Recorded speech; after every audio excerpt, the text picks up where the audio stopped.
Hola y bienvenidos a Madrid. Hello and welcome to my summer 2017 spent studying in beautiful Madrid, Spain. My name is Natalie Runyon, and I'm so grateful to SCOLT and the scholarship donors at Estudio Sampere for the opportunity of a lifetime to live and study in Madrid for 4 weeks. Studying abroad is one of the most transformative experiences a person can have in their life. I learned this in previous study and work abroad trips to Spain and Costa Rica, but I found the experience even more rewarding as a teacher. Being totally immersed in the Spanish language and culture is an experience that can't be replicated and one that I'll never forget for the rest of my life.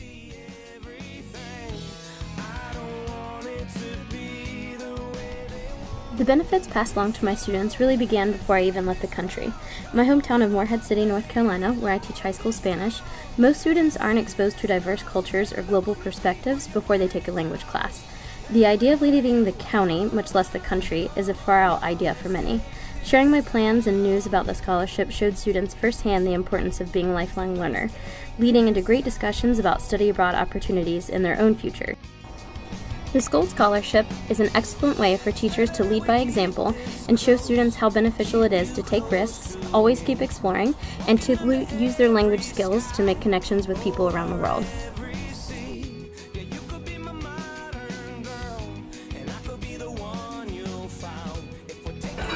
Prior to this trip, I had been to Madrid once for a quick 2-day trip. With the opportunity provided by SCOLT and Estudio Sampere, I actually got to live La Vida Madrileña 24/7. And if you know anything about the Spaniards, it truly was a 24/7 experience. Living with my host family was an incredibly positive experience, both linguistically and personally. Starting from my very first weekend in Madrid, my host mom, Sonso, and her boyfriend, Kiki, took me out to the countryside to visit El Escorial Palace and enjoy a beautiful lunch in the mountains. Sonso was so welcoming, patient, and helpful. She became both a friend and a motherly figure to me very quickly. They were a true embodiment of the Spanish hospitality and warmth. The location of both my accommodations and Estudio Sampere school were in the beautiful neighborhood of Salamanca. This program offers a great balance of engaging classes, extra-cultural activities through the school, and free time to soak up all that Madrid and Spain have to offer. Bueno, ser española es un poco difícil de definir, porque yo soy de Madrid, de la capital. Creo que si tú preguntas a una persona de Barcelona o de Valencia, puede tener un sentimiento un poco diferente. Pero cuando yo viajo a otros países y veo a españoles, me siento muy cerca, porque nosotros tenemos una relación con nuestros amigos, con la familia, muy cercana. Nos gusta mucho salir juntos, estar en la calle, el sol. Nos gusta tener contacto físico, quizás más que a personas de otras culturas. No sé, nos damos 2 besos, por ejemplo, nos abrazamos y bueno, creo que disfrutamos mucho de la calle.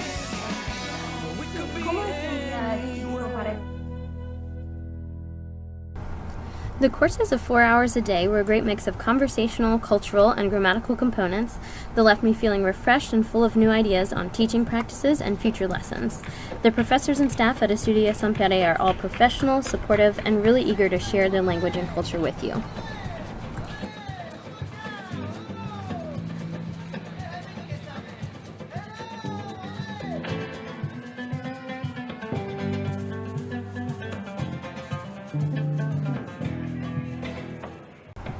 Each week, a new set of activities was offered by the school, ranging from free neighborhood or museum tours, conversation meetups at various restaurants or rooftop terraces, culture-specific workshops, and even out-of-town trips on the weekends. There was a real sense of tight-knit community among the staff and students at Estudio Sampere. There was always something to do, something to explore, and someone to share the experience with.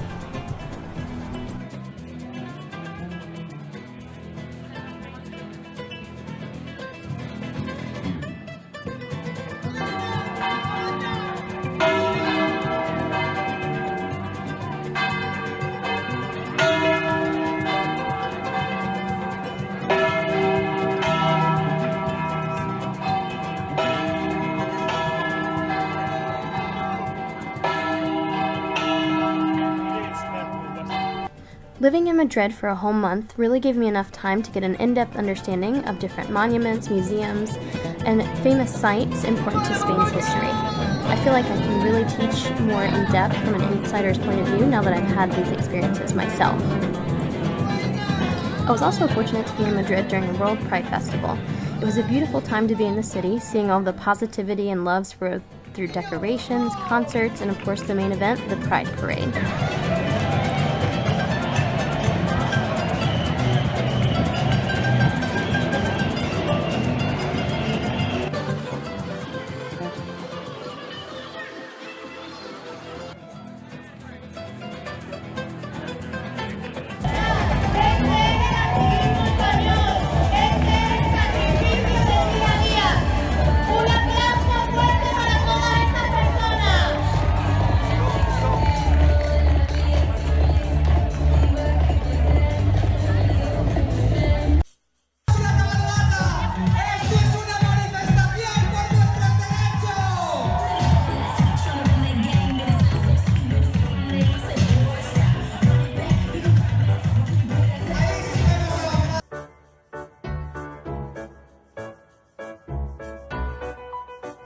Another cool, unique summer tradition that we got to participate in with Estudio San Pere was the Batalla Naval. Each July, the neighborhood of Vallecas hosts a giant water fight, and the scene is just unreal.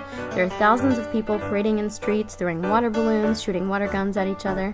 The locals dump buckets of water off their balconies. It's an incredibly fun local festival and much-needed respite from the summer heat in Madrid. There's never a shortage of activities to do in Madrid, and it was so fun to enjoy the local life.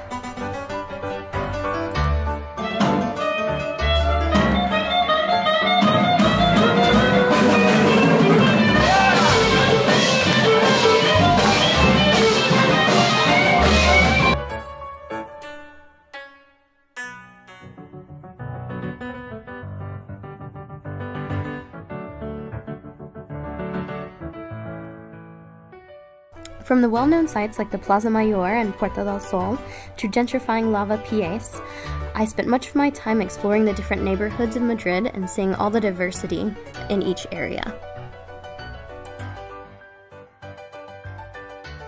The distinct flavor of each neighborhood was as wide and varied as the different options for eating in Spain, from traditional churros con chocolate, tapas, tortilla, as well as many modern options that are available in the capital city.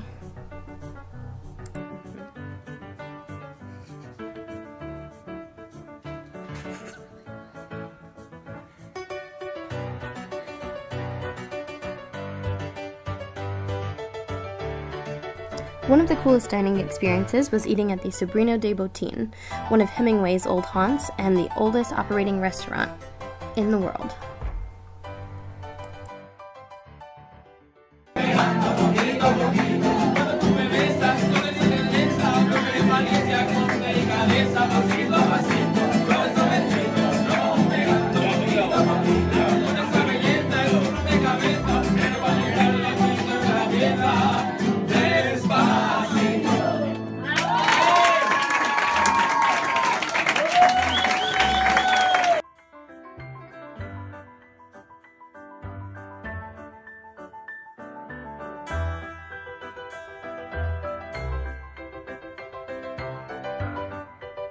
There are many options in Madrid for exploring markets, from the famous Mercado de San Miguel to the hidden gems like Mercado Anton Martin and Mercado de la Paz.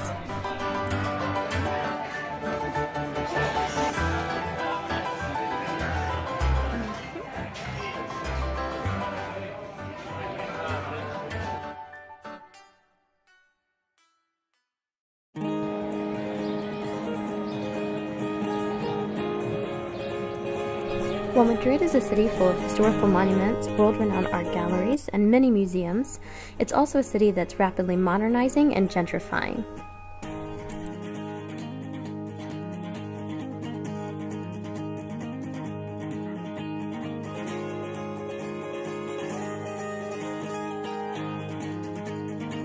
I never knew I was a lover.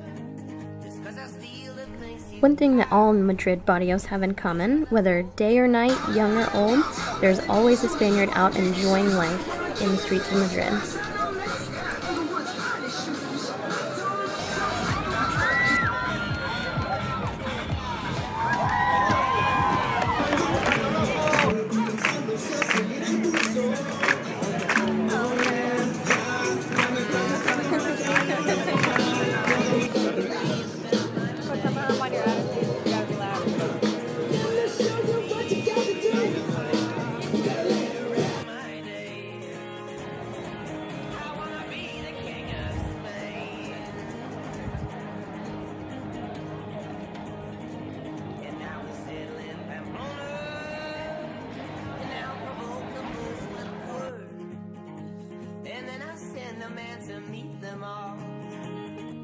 mistakes, so I get hurt. On Sundays, Madrid is alive in two different neighborhoods. Rostro, the world's largest flea market, selling everything from art to pets to antiques, as well as in the Plaza Mayor, where every Sunday there's a coin market selling old lotto tickets and different coins from around the world.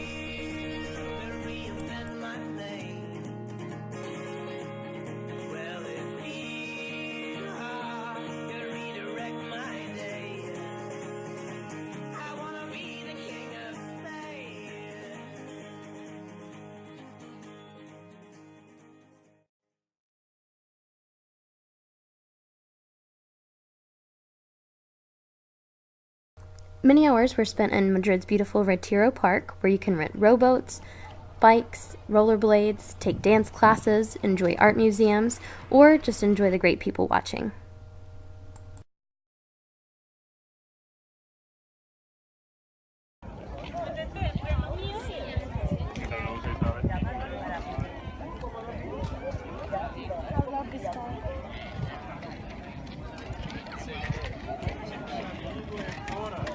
You've been here before. Mm-hmm. You just never saw the palace. Right.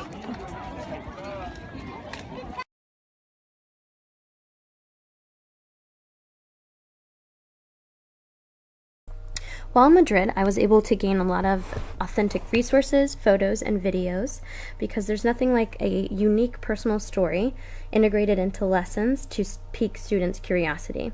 There's nothing like the reaction of students asking, "Is that you in the picture? Did you really go there? What happened?" It puts the world into context, seeing someone they know and spend almost every day with in a place that's so foreign to them. It shows them that travel and connecting in Spanish is attainable for them too on a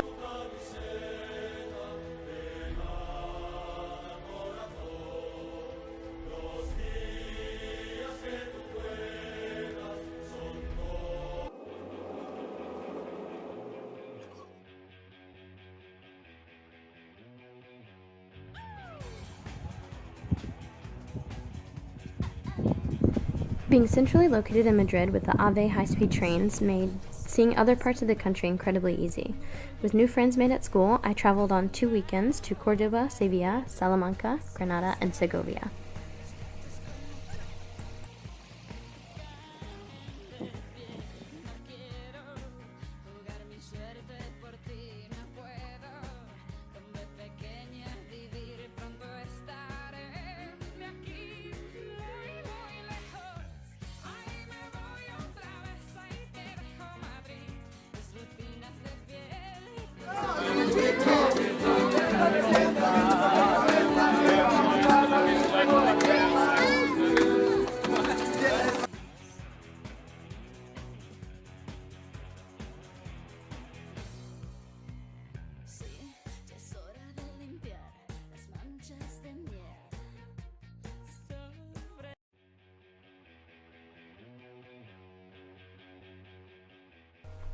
The south of Spain really has its own distinct culture. Andalusia showed me a whole different side to Spain. I tried to fit in as many sites as possible on the weekends, from the ancient to the modern. With Spain's long history of various cultures ruling, it was enlightening to see the mixed past still remaining through the Moorish Mezquita and the Roman Bridge in Córdoba. And though I had been there before, I fell in love with Sevilla all over again, wandering the narrow alleys of the Jewish Quarter and exploring the decadent gardens of the Alcázar. We observed the city from above at the popular Las Setas urban park, as well as the centuries-old Torre de Oro. Sevilla is simply enchanting.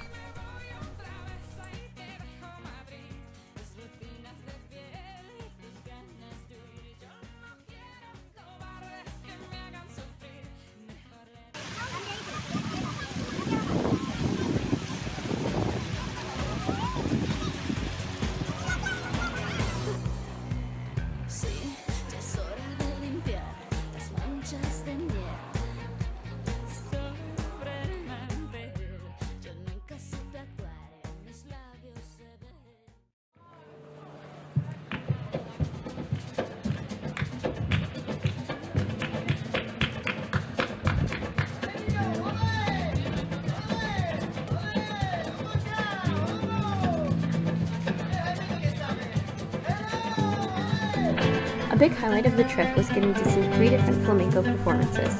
The first and most memorable was like a scene from a movie. In the tangled back streets of Sevilla, I could hear the flamenco guitar and tapping before I could tell where it was coming from. A friend and I followed the sound to La Carboneria, where a small group was performing traditional flamenco in a beautiful courtyard under a tin roof.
Reflecting back on my time in Madrid, I feel like I was living in a dream.